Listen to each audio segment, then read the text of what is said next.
Chapter 101 to 102. It has been 3 months since the Battle of Nagori Isles, and since then, Kumo sent multiple squads to look through them with a fine comb. But despite their backbreaking effort, they found nothing. The Kiri troops hidden in the new secret underground hideout received a simple order. Stay hidden. For 3 months. They did so while Rei and Konan were focusing on enlarging the underground base to house thousands of ninja. And slowly but surely more and more Kiri ninja were arriving by ships. Not in large quantities.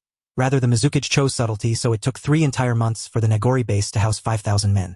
Rei knew the war would start in earnest for Kiri in a short few weeks and marveled at how the Mizukage handled the shitstorm he delivered to him. Simply said, when Kumo didn't find even a single trace of Kiri ninja and heard there were some skirmishes at the southern shores of the Land of Fire, they were led to believe Kiri didn't intend to attack them. The Mizukage even leaked some intel of his war plans through a few spies of Kumo in his ranks he knew about, so it was obvious that Nagori Isles was just a distraction for a full-out assault on the southern coasts of the Land of Fire. This had a double effect. Firstly, Konoha started reinforcing this part of the country, wasting their war potential on fighting what was, in reality, poorly managed and very random, which made it frustrating to deal with attacks of various pirate crews the Mizukage hired. These men should not pose a problem to ninjas, but their raids were so spread out and random that Konoha had no other way to counter them than to keep their ninjas stationed in the coastal cities. The villages, however, were left to their own devices. Most of them were already razed to the ground, women raped and enslaved, and men, elderly, and children used for amusement as the pirates stole and plundered to their heart's contents. Simply put, the Konoha forces abandoned them to protect rich merchants in the cities. For now, Kiri was winning this faux invasion while its forces were secretly amassing themselves at Nagori base. And yet, not one Kiri shinobi set even 1 foot on the Land of Fire territory during this invasion. It was all the job of hired scum who couldn't even use chakra. Rei really had to applaud the Mizukage for this, as the man was single-handedly screwing with 2 nations of the Great Five by just spending some pocket money on expendable pirates simply by using the situation he found himself in. And secondly, after hearing of these events, Kumo finally deemed Kiri wholly focused on Konoha and stopped searching through the Nagori Isles about 3 weeks ago. Kumo was now regrouped and their ninjas well-rested and better equipped while Konoha forces were spread thin. There could be only one conclusion if one considered the hatred Kumo had for Konoha. The Kumo front opened again. It didn't take even a week after the searches were called out for some really bloody battles to commence as Kumo forces started pounding on the borders of the Land of Fire like a sledgehammer. In the end, Konoha was spread as thin as possible while Kumo completely disregarded any threat Kiri's previous presence so near their borders signified. Rei could only applaud the Mizukage for the job well done at organizing his troops, as the man showed he really deserved his S-rank earned by numerous assassinations. He made it damn near impossible to spot where Kiri was going to hit next. The second Ringo awakened after the beating she received from she asked no, begged Rei to help her with lightning release. He could only delay it so much and told her he would help when she is fully recuperated. It took her an additional month for that to happen, but in the end, Rei could only helplessly shrug and pretend the vexed and peeved look Konan directed at him every single evening as they were falling asleep didn't exist. At least, for the next 2 weeks, angry sex and the pointed glare was the norm. Tsunade certainly had a lot of fun watching their antics. After these 2 weeks, Konan had had enough. And that was when the hell for Ringo started. Konan took it upon herself to help the young woman train in lightning release with the only method a non-lightning release user could, by combat. Since then, Ringo started going to bed badly bruised or cut up while Konan was again as meek and snuggly as a kitten in the bed.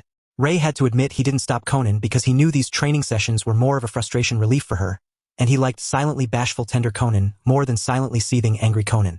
As a man, he wholeheartedly believed he should avoid jumping into this matter as it was between 2 women, and decided to let Konan be get her frustration out of herself with Ringo's help. May also had very productive months. She didn't expect that during the war there would be a 3 months break. The war's duration was reaching almost 3/4 of a year, and yet, for May, there was only 1 battle so far. She however understood her weaknesses during it and bugged Tsunade until the woman caved and started to bug Rei, who then bugged Konan, who after that dragged Ringo into it. All 4 were giving May some lessons in their free time. Rei, Konan, and Tsunade also started doing practices in Rei's personal dimension, creating an army of tough Earth clones for May to go 1 versus army. Whoever said Tsunade was a gentle teacher was an idiot. The woman was doing her very best to stop 1 blow short of killing May.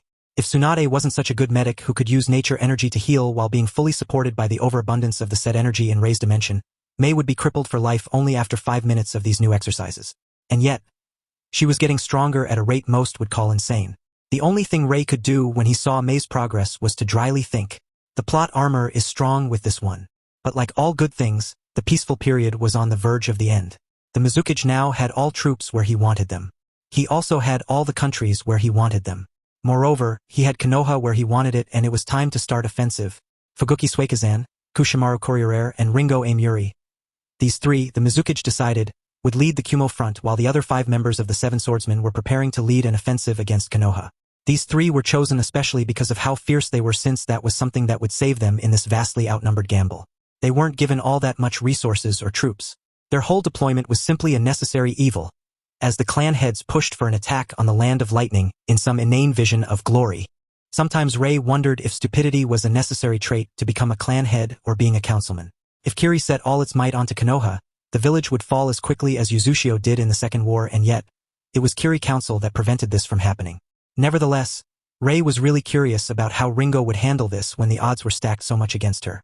After all, he did spend most of his training time with her by giving her various strategies and teaching them how to devise her own unique strategies.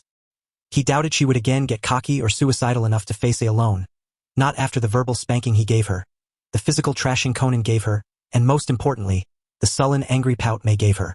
Sadly, he wouldn't be there to witness or help her as Team Downpour received new orders.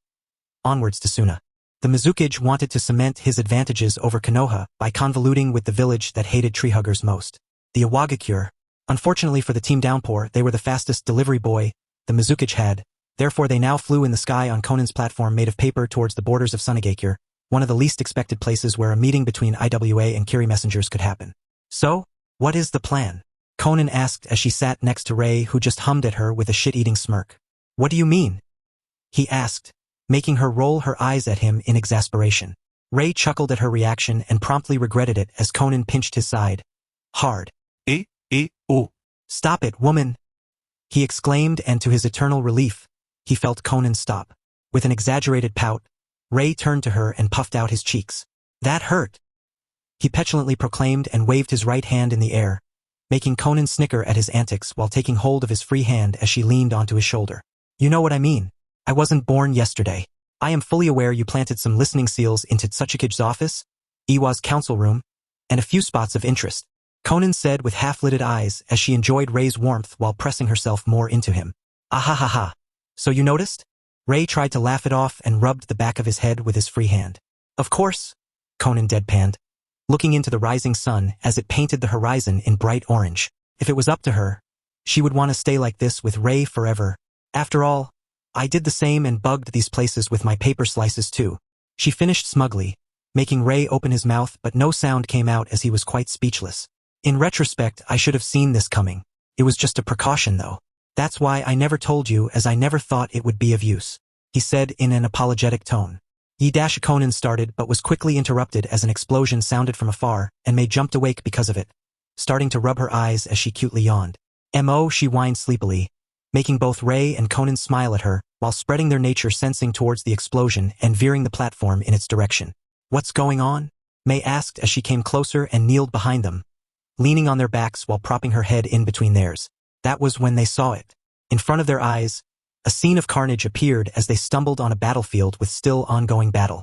Fortunately, from the platform, they had incredible views while having minimal chances of being discovered, since no ninja ever looked far up into the sky due to flying being extremely scarce. Well, would you look at that?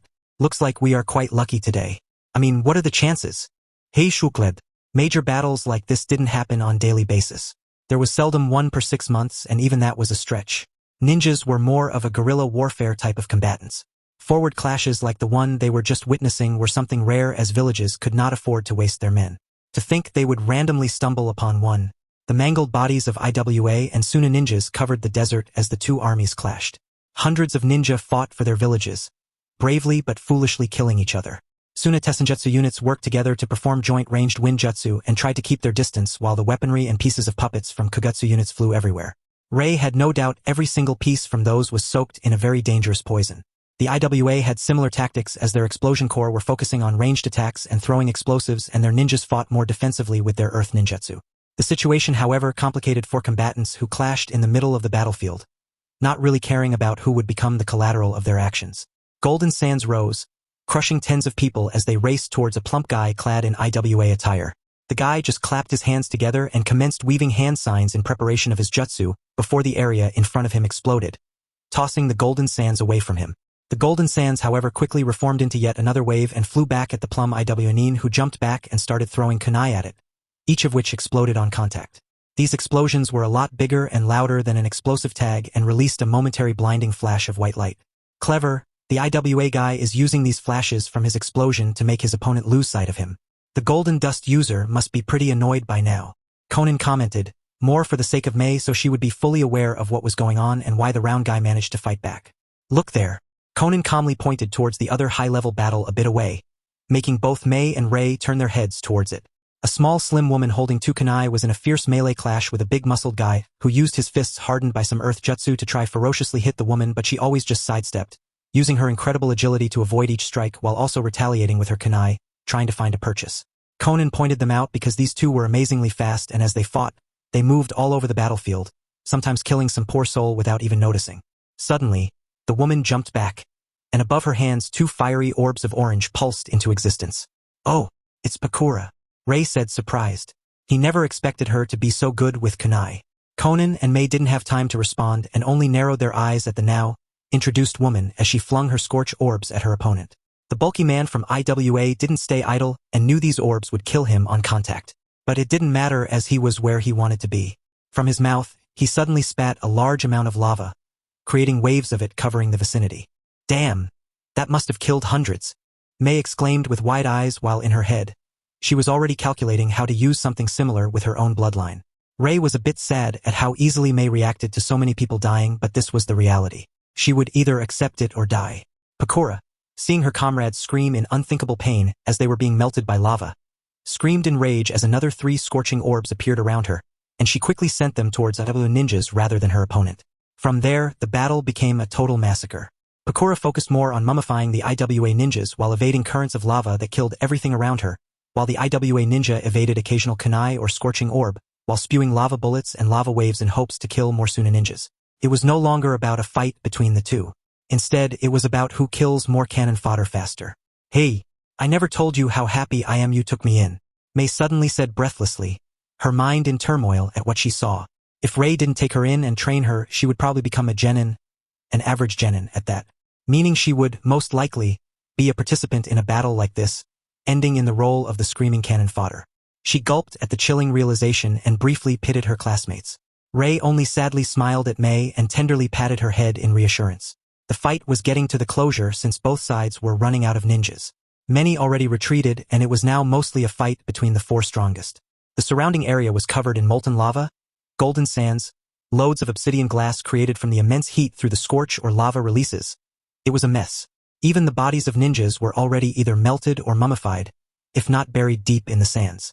The 4 ninjas suddenly stopped fighting as they realized this was a stalemate and their forces already retreated. Nodding at each other, they disengaged. Wait, what? Mei exclaimed when she saw how anticlimactic this was, to which Conan only snorted. These are the aces of their respective villages. Do you really think they can afford to fight to the death? No, it never was about killing the other guy. From the start, it was about killing as many enemy ninjas while keeping the opponent from killing their own. She simply said the complete truth that made Mei gape. Yup, continuing would be a risk. In the end, there would be a loser and they can't be sure who that would be. Losing would mean being killed, which would result in their village losing 1 or possibly 2 S-rank ninjas, which would completely change the stalemate of the Suna/IWA front. Sure, IWA would like that while Suna would rather stay it as it is, but IWA can't afford to rashly sacrifice their S-rankers. Not right now when they are in a 3-way war with Suna, Konoha, and Kumo. Rei continued the explanation. The stronger one was the lesser danger of dying. Oddly enough, quite often that didn't mean surviving due to actually winning the fights.